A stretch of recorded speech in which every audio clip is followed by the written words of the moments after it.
Bismillahirrahmanirrahim. Assalamualaikum warahmatullahi wabarakatuh.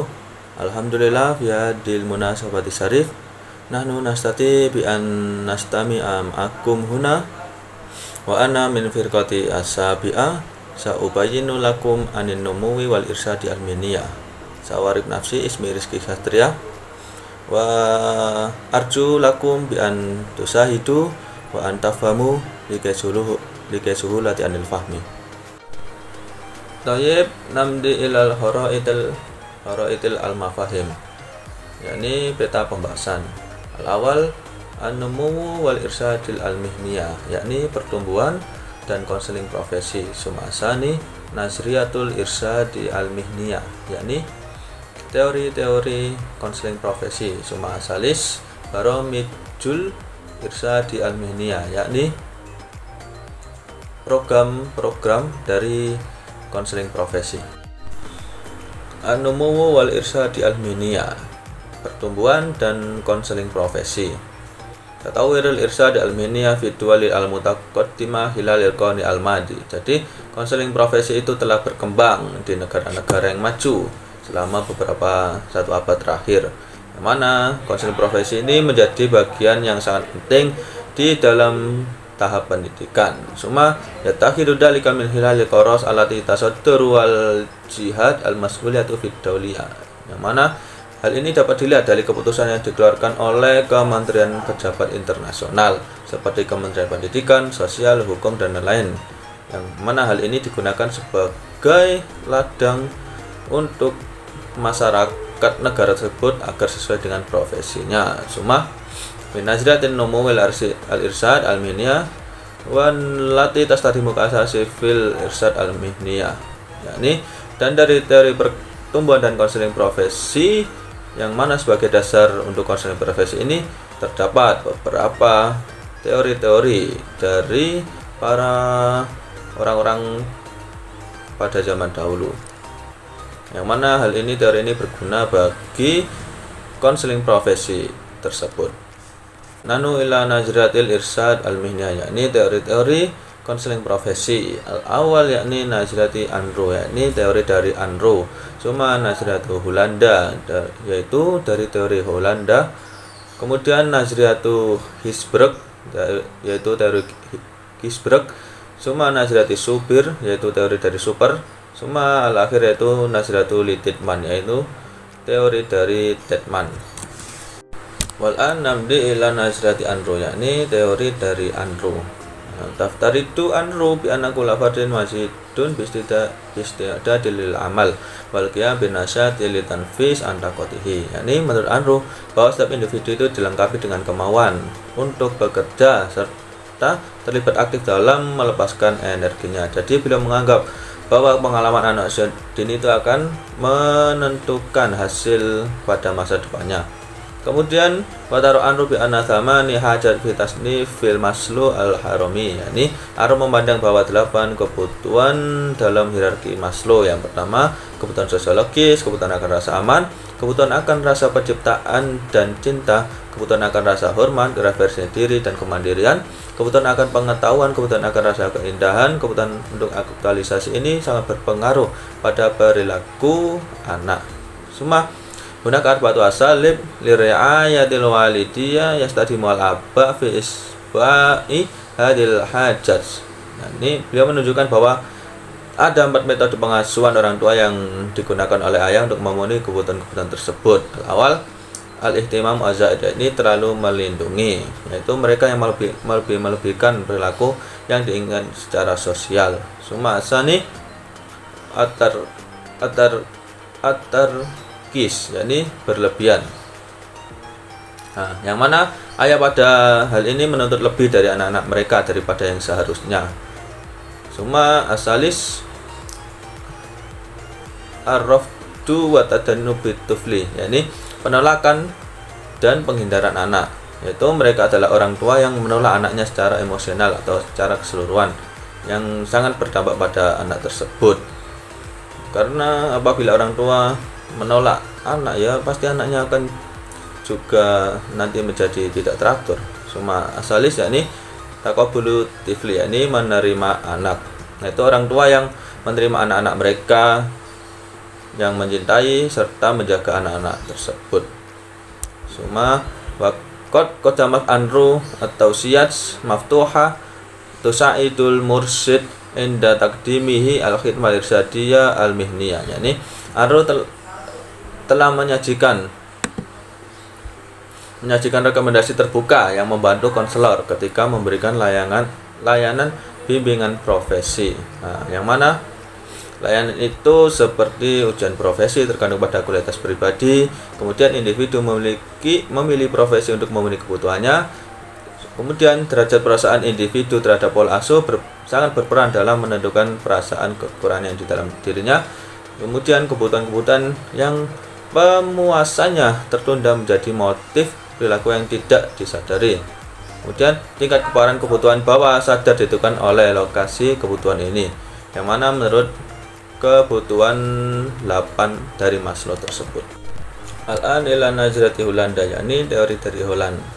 Tusalu Hulanda ila anna hunaka furuqan thabitatan wa mutamayyizatan baina thalabati fi tawjihatihim al-mihniyah. Yani Holanda telah menyimpulkan bahwa ada perbedaan yang tetap dan berbeda antara siswa dalam orientasi profesi mereka, yang mana perbedaan ini disebabkan informasi tentang profesi, tentang diri mereka sendiri, tentang kondisi, lingkungan, dan lain-lain, yang mana memiliki dampak signifikan dalam penentuan lingkungan profesinya. Suma qatu saluhul anda natijatan dirosiata ila sitatu anmat minasasya taqabalaha sitatu anmat minal bi'al mihniyah. Yakni orang telah menyimpulkan sebagai dari hasil studinya bahwa 6 jenis kepribadian diimbangi oleh 6 jenis lingkungan profesi.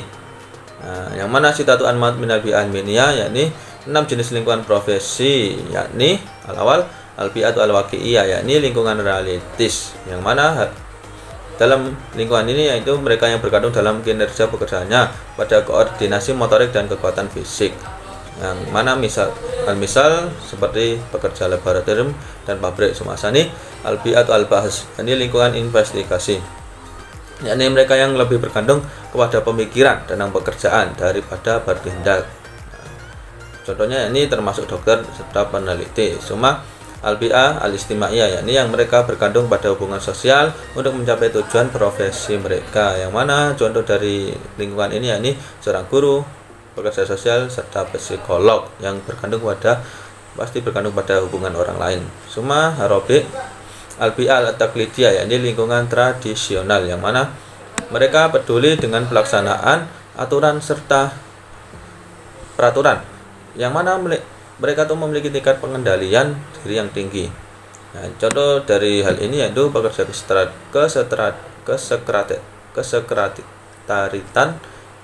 kesekretariatan dan pekerjaan yang berkaitan dengan pengorganisasian sesuatu dan pengaturan. Summa al-bi'ah al-mughamarah, yakni lingkungan petualangan atau giat, yakni mereka yang mempengaruhi serta mengendalikan orang lain, yang mana mereka cenderung melakukan pekerjaan berbahaya yang tidak biasa. Al-misal yakni seorang politisi, pengacara, pers, dan lain-lain. Summa al-bi'al akhir, yakni al-bi'al faniyah, yakni lingkungan artistik, yakni mereka yang cenderung berekspresi estetis dan mengekspresikan perasaan mereka sendiri yang memuaskan kebutuhan mereka. Yang contoh dari hal ini yakni seorang pelukis, seorang keterampilan, dan lain-lain. Waqad wad'a Hulanda barnamijan mutakamilan listidamiyah atau fil irsad, mana Holanda telah mengembangkan program terpadu dalam penggunaan metode konseling ini, yang mana beliau tuh menyiapkan tes kecenderungan yang digunakan untuk mengetahui kecenderungan dan kompetensi konselor dan profesi yang dia geluti, yang mengklasifikasikan dalam 6 lingkungan atau kepribadian seperti dalam teorinya. Wal'an ila najrati Gisberg, yakni teori dari Gisberg.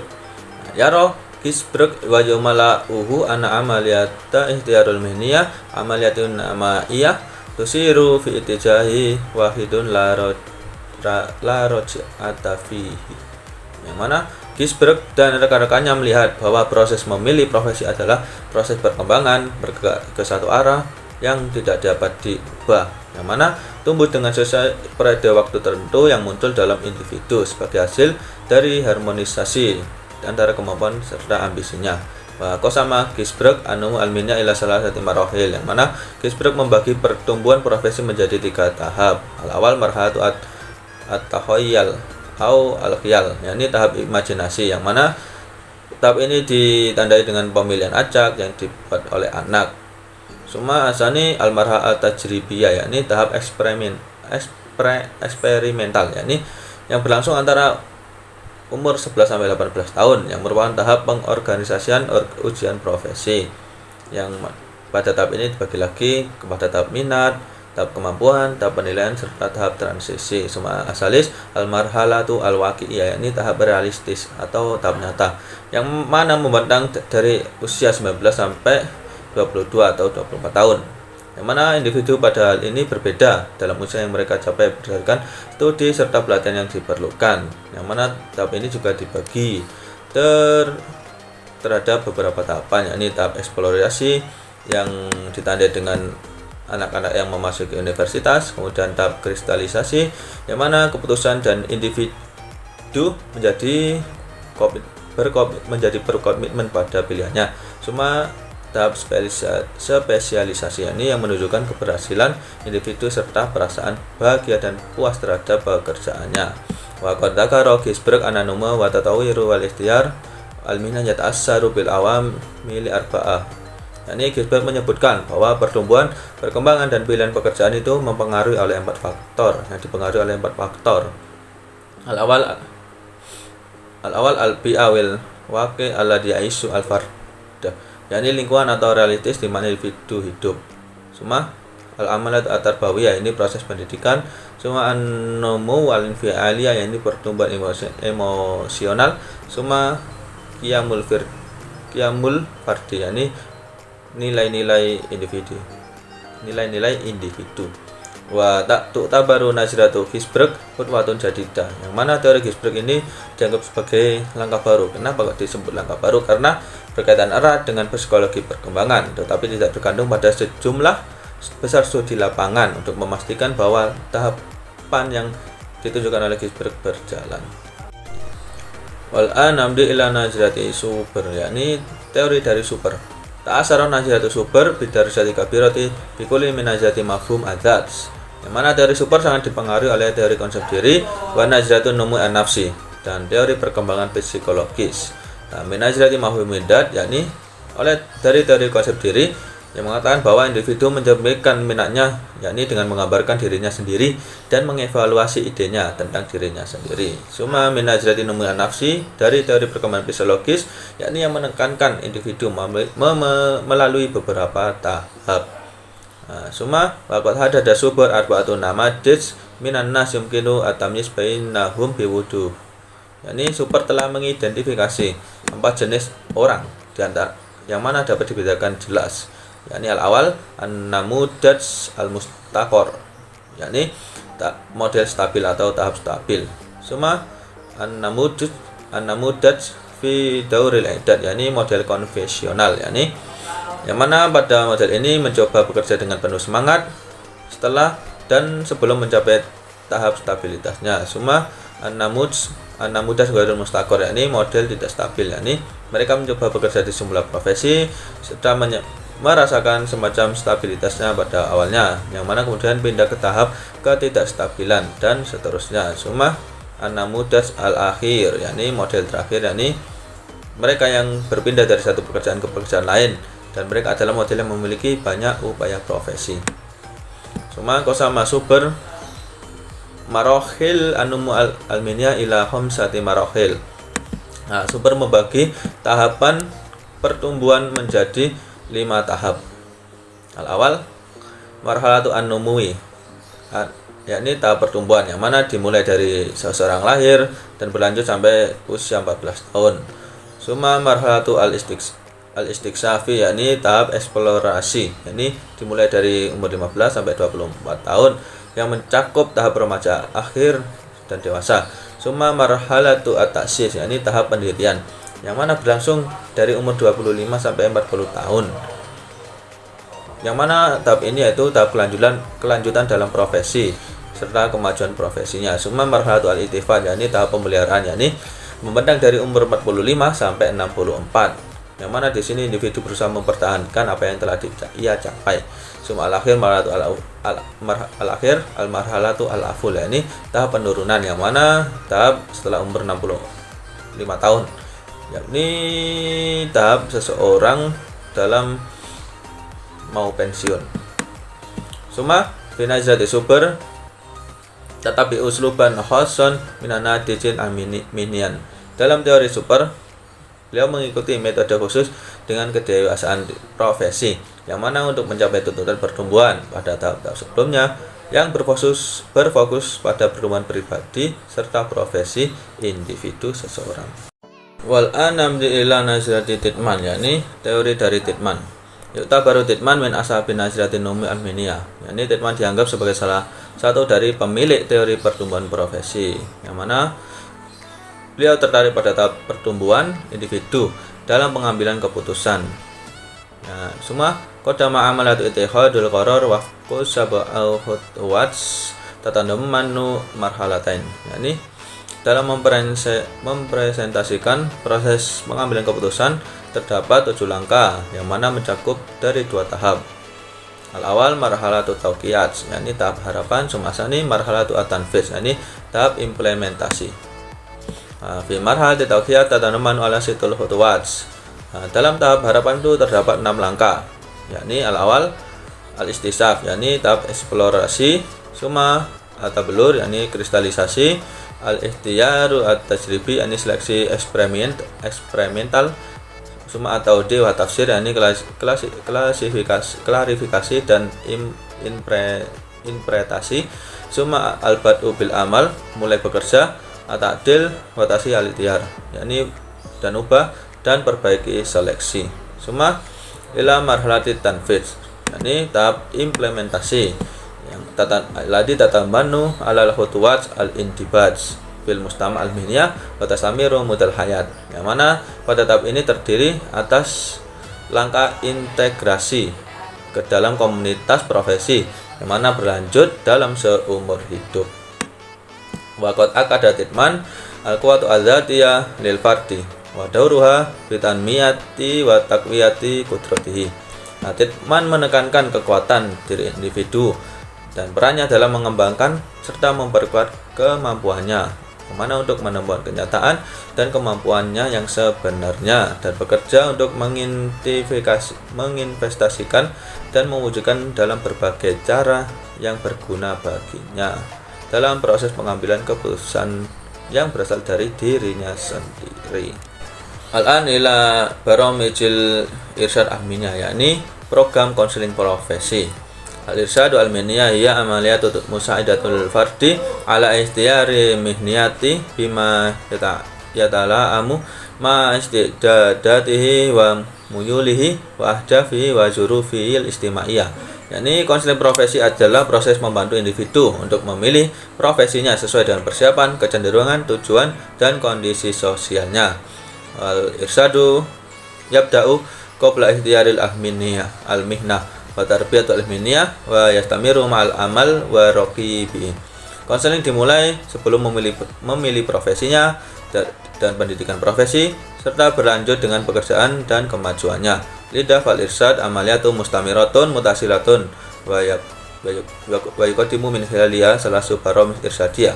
Oleh karena itu konseling itu adalah proses berkelanjutan terhubung yang menawarkan 3 program konseling. Al-awal al-ikhtiyar al-mihniyah, yakni pilihan profesi, summa asani at-tarbiyah al-mihniyah, ini pendidikan profesi, summa al-akhir at-tahil al-mihniyah, yakni rehabilitas profesi. Al-an ilal ikhtiyari al-mihniyah, yakni pilihan profesi. Yahtamu al-irsyad al-mihniyah bi idadil fardi idadan kafian. Yusaidu ala ikhadil qararas al-khassa nahwa mustaqbalihi al-mihniyah bi ikhtiyari mihnatal mustaqbala, yakni konseling profesi itu berkaitan dengan persiapan yang memadai dari individu yang membantu dia untuk membuat keputusan tentang profesi masa depannya. Tati muamaliyatul ikhtiyar al-mihniyah wa afqal khutuwat ataliyah, dan proses pemilihan pekerjaan itu berlangsung menurut langkah-langkah berikut. Awal tahlilul amal, yaitu analisis pekerjaan, Summa taqyimul mustarsid, ini penilaian konseling. Al-awal tahlilul amal. Tahlilul amal bahwa yatimu tahlilul amal antari jamil maklumat wal haqaiq al-khas bi tabiatil amal istihdamil asalib al-ilmiyah misal mulahazah al-muqabalah wa ghairuha. Analis pekerjaan yakni pekerjaan itu dianalisis dengan mengumpulkan informasi fakta tentang sifat pekerjaan dengan menggunakan metode ilmiah seperti observasi, wawancara, dan lain-lain. Summa taqyimul mustarsid, yakni penilaian konseling. Yatimu taqyimul mustarsid wafqal asas at-taliyah, yakni penilaian konseling sesuai dengan fondasi berikut. Al-awal tahdidur rogba, yaitu menentukan keinginan. Summa ma'rifatun awal quwwatu do'fi ladal mustarsid, jadi mengetahui kekuatan dan kelemahan dari konseling. Summa tahdidul muyul, yakni mendefinisikan kecenderungan. Summa tahdidul qudrat al-aql al-amma, yakni menentukan kemampuan mental umum. Tahdidul qudrat al-khassah, yakni menentukan kemampuan khususnya. Summa al-qayyim, yaitu penilaian. Summa tahdidul samad al-asasiyah, ini menentukan ciri-ciri kepribadian. Summa ada fi'iyah, yakni motivasi. Summa lahir al-mustawa al-iqtisadiyah wal istima'iyah, ini status sosial ekonomi. Agar seorang konselor itu tidak over dari sosial yang dimilikinya status. Wal anamdi ila tarbiyati al-mihniyah, yakni pendidikan profesi. Yaksudu bitarbiyati al-mihniyah i'dadal fardi limihna, yakni pendidikan profesi itu dimaksudkan untuk mempersiapkan individu untuk suatu profesi.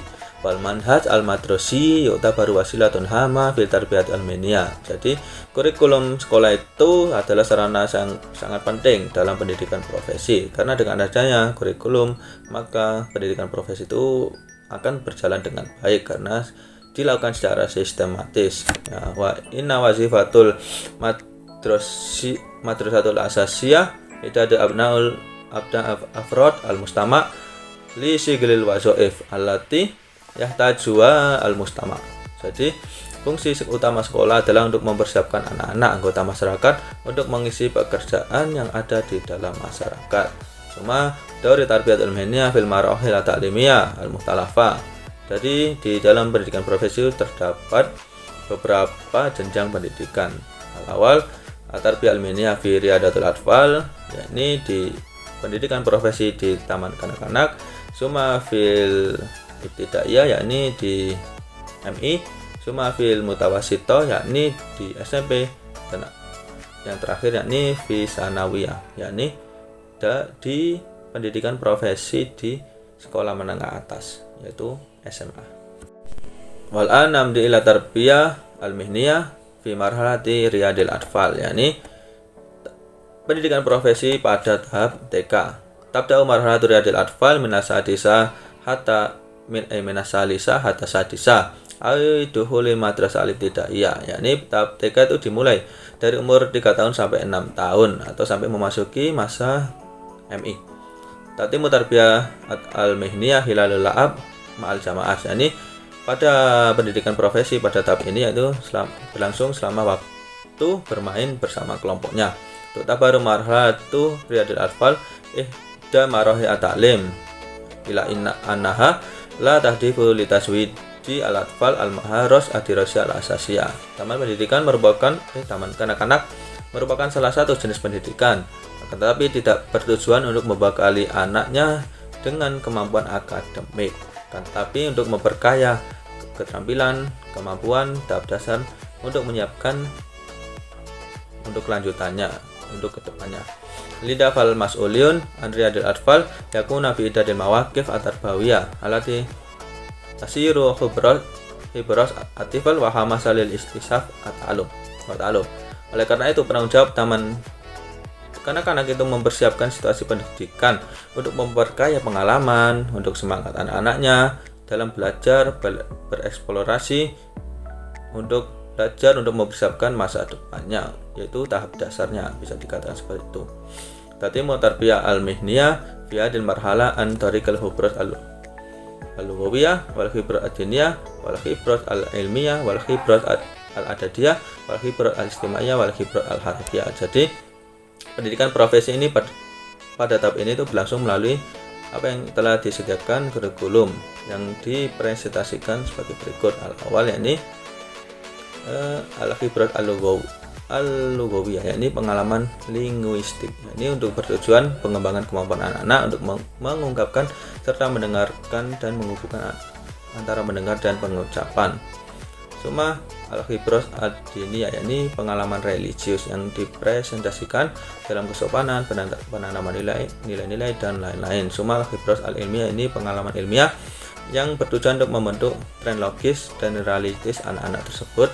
Summa al-khibrat al-adadiyah, ini pengalaman numerik, yang ini bertujuan mengembangkan kemampuan anak dalam memahami numerik, konsep waktu, tempat, hitung-hitungan dan lain-lain. Summa al-khibrat al-istimaiyah, ini pengalaman sosial yang bertujuan untuk mengembangkan gaya berbicara serta mendengarkan dari orang lain. Summa al-akhir khibrat al-harki, yakni pengalaman motorik, yang ini bertujuan untuk memperkuat otot-otot kecil dan besar pada diri anak tersebut. Wal anamdi ilal at-tarbiyah al-mihniyah fi marhalati al-ibtidaiyah, yakni pendidikan profesi pada tahap sekolah dasar atau madrasah ibtidaiyah. Ta'malu al-madras al-ibtidaiyah ala musa'adati tifli liyunmi maharaj. Yakni sekolah dasar itu berfungsi untuk membantu anak dalam pengembangan keterampilannya, yakni dalam keterampilan menulis, membaca, berhitung dan lain-lain. Yabda'ul irsyad wa tarbiyah al-mihniyah fi hadhil marhalah bi idadi al-wahdat ad-dirasiyah, yakni bimbingan dan pendidikan profesi pada tahap ini itu dengan penyiapan satuan-satuan studi yang mana yang bekerja pada pengembangan keterampilan anak untuk membaca, menulis, berhitung dan lain-lain. Suma guna kaidah asalib yumkinu an tusaidul atfal fi tahqiqi ahda fi tarbiyah al-mihniyah. Jadi pada tahap ini tuh ada beberapa cara yang dapat digunakan anak untuk membantu mencapai tujuan pendidikan profesinya. Al-awal itahatul fursa ilaihim, yakni memberikan kesempatan kepada mereka, yakni untuk membentuk sikap menghargai, untuk menghormati suatu pekerjaan dan lain-lain. Suma ziaratul al-muassasat, yakni mengunjungi berbagai institusi atau pabrik atau tempat lain yang dijadikan sebuah studi banding. Sama itu wajibat madrasah, yakni pemberian tugas sekolah yang mengharuskan anak untuk dapat menulis tugas tersebut. Semua atau firu akbaru iddatu mungkin, yakni menyediakan berbagai sebanyak mungkin, yakni seperti buku, majalah dan lain-lain yang dapat digunakan untuk anak dalam membentuk keterampilannya dalam bercerita, menggambar, menulis dan lain-lain. Summa istiqlali awqats an-nasad al-madrasiyah wal hiwayat, yakni memanfaatkan waktu serta hobi di dalam sekolahnya, yakni dengan melakukan kegiatan atau pekerjaan yang dimiliki kemampuannya agar kemampuan atau keterampilannya ini itu dapat diasah di sekolah yang nantinya dapat berguna bagi anak tersebut. Wal'an nahnu namdi ila at-tarbiyah al-mihniyah fi marhalati al-mutawassithah, yakni pendidikan profesi pada jenjang SMP.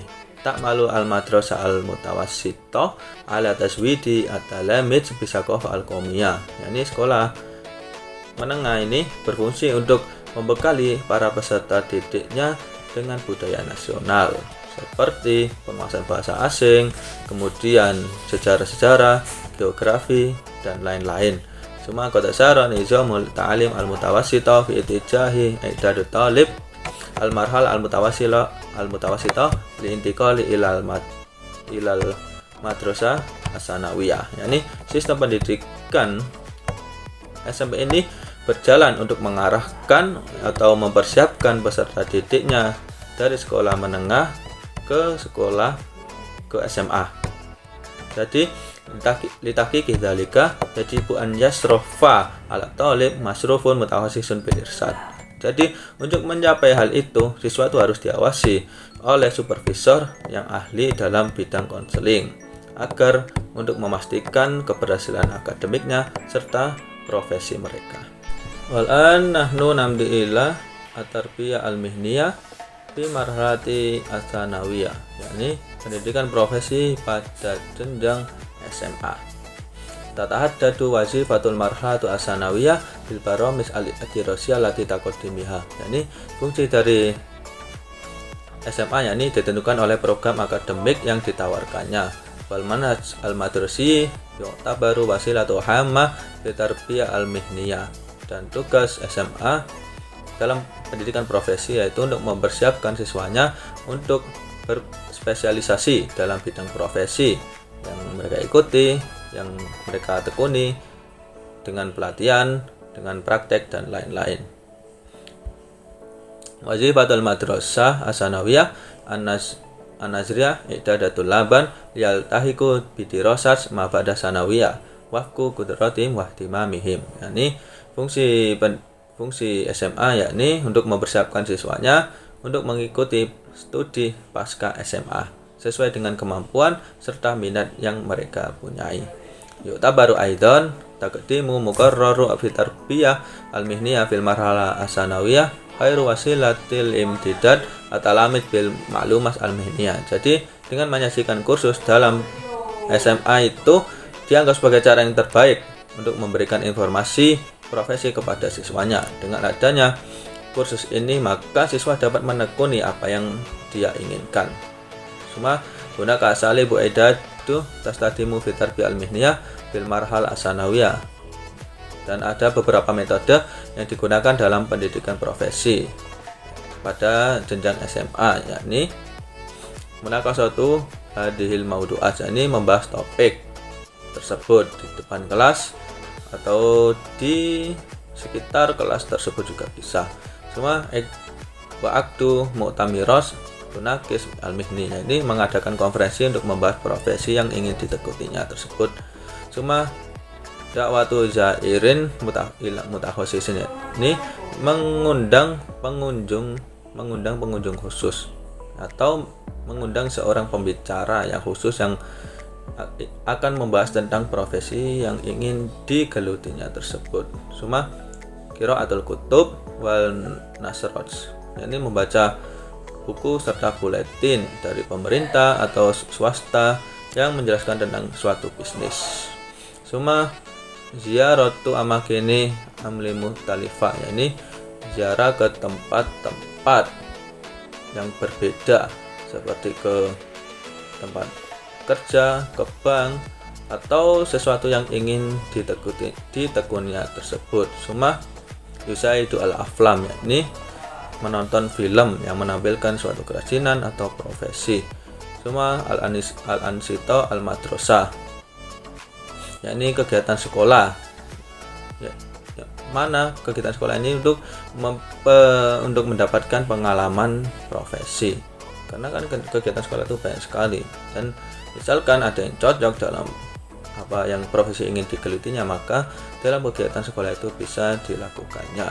Cuma al-amal li ba'dil waqt, yakni kerja paruh waktu, ini bisa dilakukan juga. Cuma yatahidu dauril irsad fi tarbiyah al-mihniyah indah tahdid li barnamaj at-tarbiyah al-mihniyah fil marahil al-muhtalafa.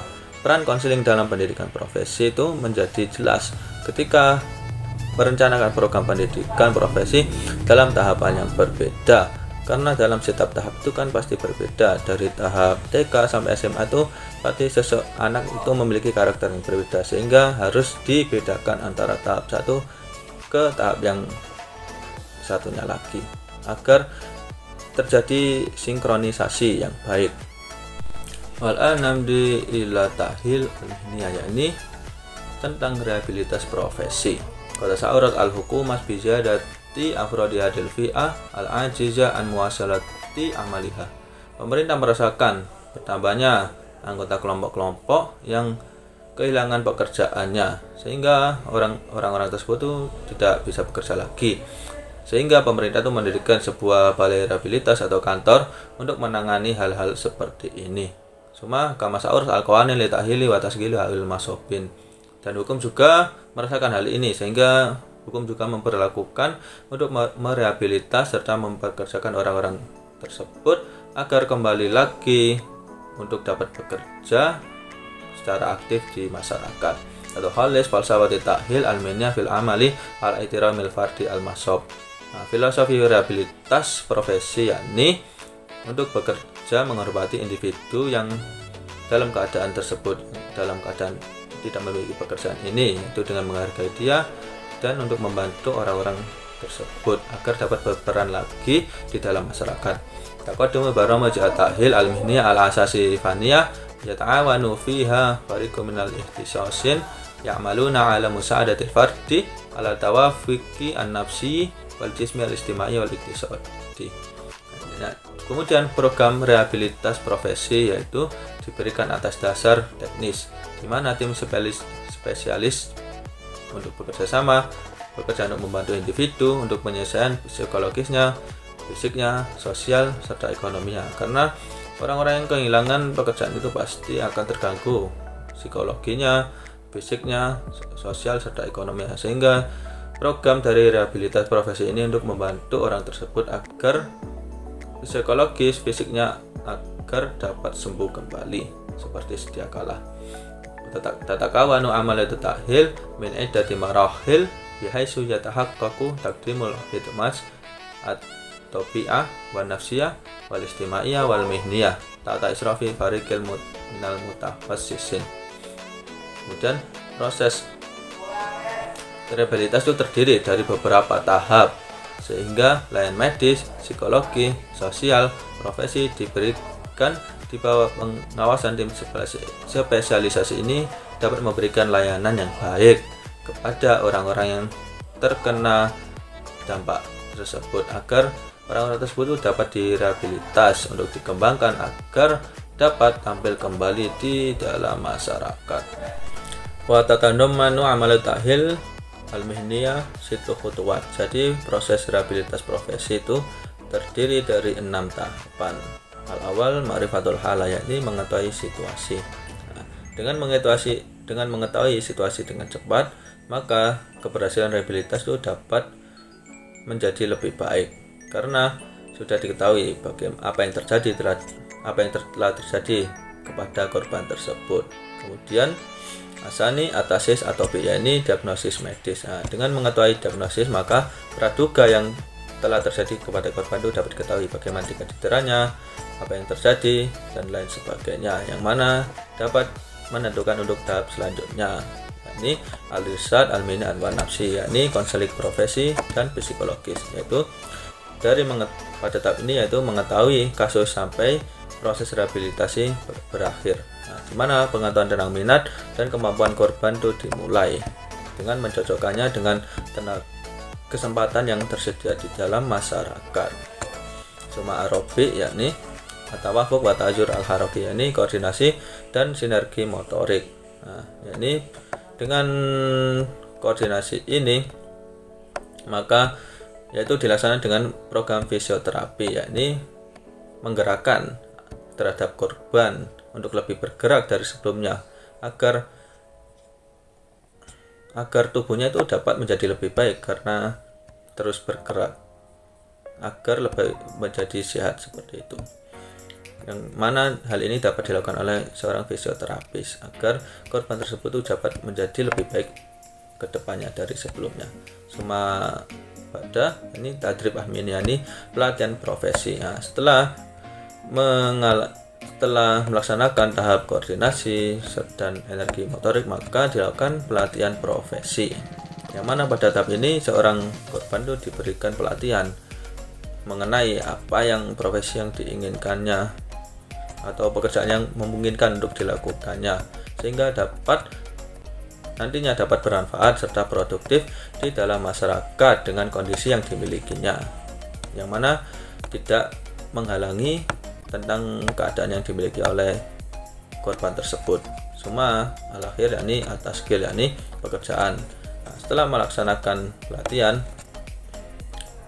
maka seorang korban tersebut dipilihkan sebuah pekerjaan atau memilih sebuah pekerjaan yang cocok terhadap orang tersebut setelah mengalami sebuah musibah. kan bisa jadi pekerjaan yang sebelumnya itu sudah tidak cocok terhadap korban tersebut, sehingga mencari sebuah pekerjaan yang cocok. Wa yakunu lil mursyid daurun wadihun ma'al halat alati tu'ani asmat min asmati nafsiyati aw adamu tawafuq istimai walati tahtaju ila jalsat irsadiyah. Nah, konselor memiliki peran yang jelas dengan kasus-kasus yang menderita krisis psikologisnya atau ketidakcocokan sosial yang mana membutuhkan sisi konseling. Nah, yang mana perannya jelas dalam menindaklanjuti seorang individu yang terkena musibah untuk memulihkan kepercayaan dirinya mereka, yang mana untuk memastikan bahwa mereka itu dapat bermanfaat bagi masyarakat untuk mencarikan sebuah pekerjaan yang cocok sehingga orang tersebut dapat sukses kembali untuk kedepannya. Wa yumkin hadha minni idza hunaka al-akhtaat katsiran fil kalam astafikum wa syukran ala ihtimamikum wa ma'an najafi hayatina lastu bi khairi minkum wa lastu bi asana minkum wa akhiran aqulu lakum wassalamualaikum warahmatullahi wabarakatuh. Wa ba'da hada arjulakum bi antusahidu an mumarosatin numu wal irsadu al-mihniyah alam musahada.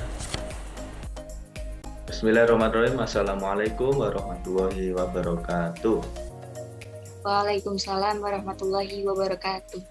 Alhamdulillah, pada kesempatan kali ini saya dari kelompok 7 akan melaksanakan praktek konseling, yang mana saya dengan judul pertumbuhan dan konseling profesi, yang mana saya sebagai seorang konselor dan yang Mbak yang ada di sana sebagai konseli.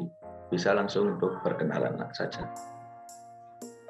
Baik, perkenalkan, saya Fitri Yuliana dari jurusan Pendidikan Agama Islam UIN Maulana Malik Ibrahim Malang. Langsung saja ya. Langsung saya tanyakan tentang situasi serta kondisi yang mana membuat Anda untuk melaksanakan konseling ini. Kira-kira apa yang menjadi kendala, terus apa permasalahan yang telah dihadapi sehingga membutuhkan sebuah konseling seperti itu. Oke, baik, langsung saja ya Pak. Jadi sebelumnya saya ingin melakukan konseling dengan Bapak karena ada sedikit masalah yang sedang saya hadapi. Jadi saya ini kan sudah mau lulus ya Pak, sudah mahasiswa akhir di UIN. Nah, ini saya itu harusnya tuh merasa senang karena sudah mau lulus, sudah tidak ada beban, tidak ada tugas-tugas lagi. Tetapi justru hal tersebut yang menjadi tantangan tersendiri buat saya, yang mana saya ini ibaratnya akan menghadapi dunia yang sebenarnya, kehidupan yang sebenarnya begitu Pak. Yang menjadi kebimbangan saya bingung nih Pak. Ini saya ingin meneruskan ke pendidikan lanjut atau S2, atau saya harus meneruskan karir atau kerja gitu Pak. Saya bingung. Nah, terima kasih mengenai permasalahan yang sedang dihadapi oleh saudara. Nah, jadi untuk menghadapi seperti itu berarti kita harus mengetahui situasi yang ada sekarang, bagaimana situasi serta kondisi yang tengah dihadapi oleh saudara. Bagaimana situasinya, yakni seperti apakah situasi itu tuh mengenai peluang, bagaimana apabila kita tuh lanjut S2 dulu atau ke pendidikan profesi dulu atau langsung ke pengajar seperti itu. Kita harus melihat peluang terlebih dahulu, bagaimana ke situasi peluang tersebut. Apabila sudah ada sebuah peluang untuk bisa kerja, misalkan ada tawaran dari suatu sekolah, kemudian sekolah tersebut memberikan peluang untuk bekerja, maka itu bisa diambil. Tahu kan, kalau kita kerja dulu sambil nanti kuliah kan bisa kan, banyak sekarang kan yang mana sebelum lulus S1 saja sudah menyambi dengan kerjanya untuk mempersiapkan peluang tersebut. Kan peluang itu tidak bisa didapat dua kali, kalau ada peluang bisa langsung kita ambil seperti itu. Nah, tetapi kalau belum ada peluang tentang pekerjaan tersebut, bisa juga kita ke S2 terlebih dahulu untuk memantapkan ilmu yang didapat agar mendapatkan ilmu yang lebih mendalam lagi. Karena apalagi zaman sekarang kan sekolah itu pasti lebih membutuhkan seorang yang lebih tinggi pendidikannya, S2. Apalagi kalau sekolah-sekolah yang maju kan pasti sekolah tersebut itu memerlukan tenaga yang lebih profesional, S2 atau sudah melaksanakan pendidikan guru dan lain-lain. Jadi yang pertama itu dengan melihat peluang tersebut, situasi peluang tersebut. Apabila sudah ada peluang untuk memberikan pekerjaan, nah bisa saja langsung diambil seperti itu. Monggo, ada lagi kira-kira? Jadi saya harus melihat peluang dari sekitar saya ya Pak. Misalnya apakah berpeluang untuk meneruskan karir saya di bidang keguruan atau saya harus melanjutkan pendidikan lanjut atau S2 begitu ya Pak? Itu iya, peluang itu harus diambil sedemikian dengan baik, karena peluang tadi kan sudah dijelaskan, peluang itu belum tentu bisa datang 2 kali kan ya. Kalau ada peluang langsung saja bisa diambil kan nggak ada larangan. Kalau kita mengajar sambil kuliah nantinya kan bisa juga untuk mendapatkan tambahan-tambahan buat biaya S2 atau pendidikan profesi nantinya seperti itu. Kemudian iya Pak, tapi dari saya pribadi sebenarnya ada masalah internal. Misalnya dari keluarga saya Pak. Keluarga saya mendukung saya untuk melanjutkan pendidikan lanjut atau pendidikan S2. Tapi dari saya pribadi ingin mencoba untuk peruntungan di dunia kerja, misalnya di dunia profesi untuk memiliki pengalaman yang lebih seperti itu Pak. Tetapi disitulah kebimbangan saya yang selanjutnya. Apakah saya harus menuruti keinginan orang tua saya, keluarga saya, ataukah saya harus menuruti keinginan saya pribadi begitu Pak? Oh, kalau ada misalkan dari saran orang tua atau saran untuk lanjut S2 ya bisa saja kita coba langsung S2 kan. Mumpung kan S2 juga kan membutuhkan uang. Kalau sudah diperintahkan dan orang tua tersebut sudah memiliki suatu biaya untuk kita juga, bisa saja langsung kita ambil juga kan banyak sekali kan S2 yang sambil ngajar juga seperti itu. Kemudian kan situasi ekonomi juga bisa kita lihat, mumpung ada uang tersebut ya, kita bisa saja langsung kita pakai gitu kan, mumpung ada kan. Kita tidak tahu bagaimana kondisi nantinya kan, daripada nantinya naudzubillah kan seperti itu. Mumpung ada ya bisa juga langsung kita ambil gitu. Tapi untuk Anda sendiri nih kira-kira lebih kemana nih prefernya, ke lanjut S2 atau langsung terjun gitu?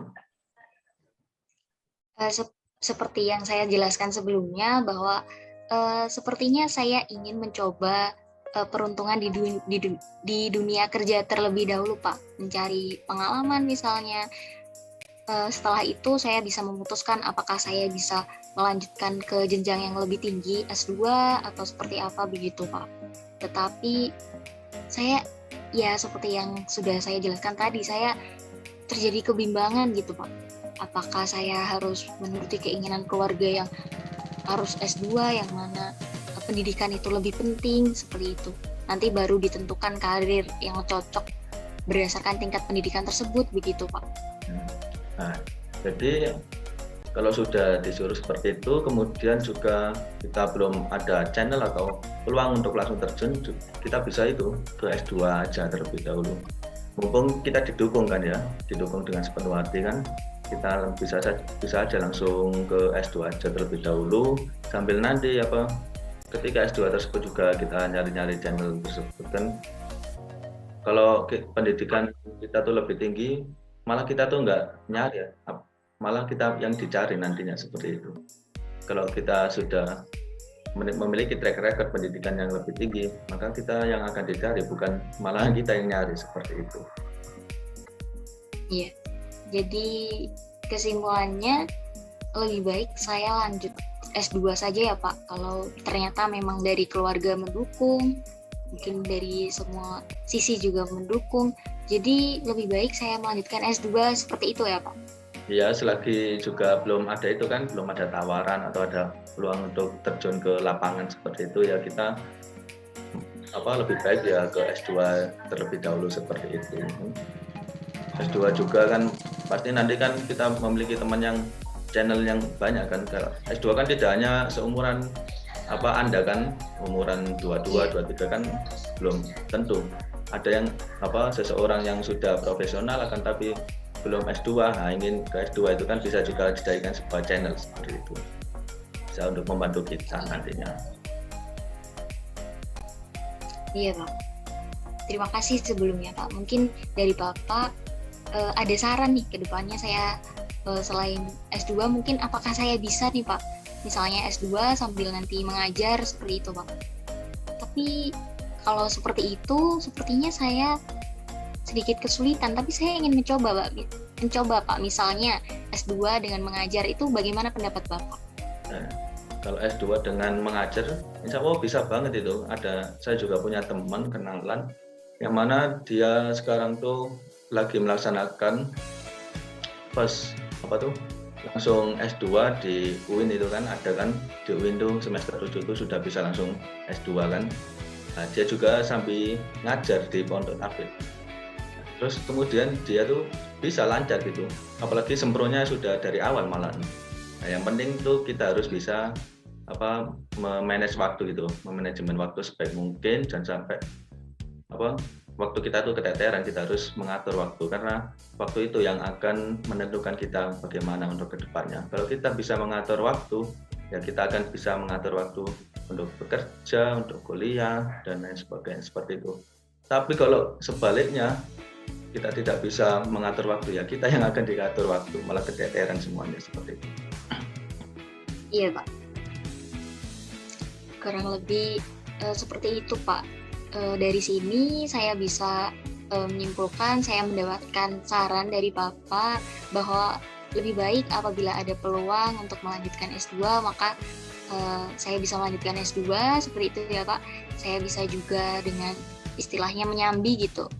Untuk mengajar juga sehingga saya mendapatkan pengalaman yang mana keinginan saya yang ingin mendapatkan pengalaman mengajar saya mendapatkan, keinginan orang tua saya untuk melanjutkan pendidikan saya juga mendapatkan hal tersebut. Sebelumnya terima kasih Pak ya, sudah memberikan saran-saran kepada saya, kurang lebih seperti itu. Ya, terima kasih juga. Semoga apa yang saya sampaikan tadi bisa bermanfaat untuk saudara juga, bisa dapat memberikan seperti masukan, saran juga yang bisa untuk memberi pilihan untuk saudara seperti itu. Jadi kita harus yang mana tadi saya jelaskan melihat peluang yang lebih besar itu mana, kita ambil peluang tersebut. Kalau kita sudah diberi kesempatan untuk S2 maka kita harus ambil, jangan sampai disia-siakan kan. Mumpung bisa S2 ya kita langsung ambil saja, langsung gas gitu. Iya. Baik Pak, terima kasih sebelumnya. Oke, terima kasih. Sekian dari saya dari kelompok 7 dan terima kasih untuk Saudara Fitri Juliana yang telah memberikan waktunya untuk saya untuk melaksanakan bimbingan konseling ini yang berjudul Pertumbuhan dan Konseling Profesi. Sekian dari saya. Apabila ada kata-kata yang kurang berkenan di hati, saya mohon maaf yang sebesar-besarnya. Ihdinas siratal mustaqim. Assalamualaikum warahmatullahi wabarakatuh. Waalaikumsalam warahmatullahi wabarakatuh.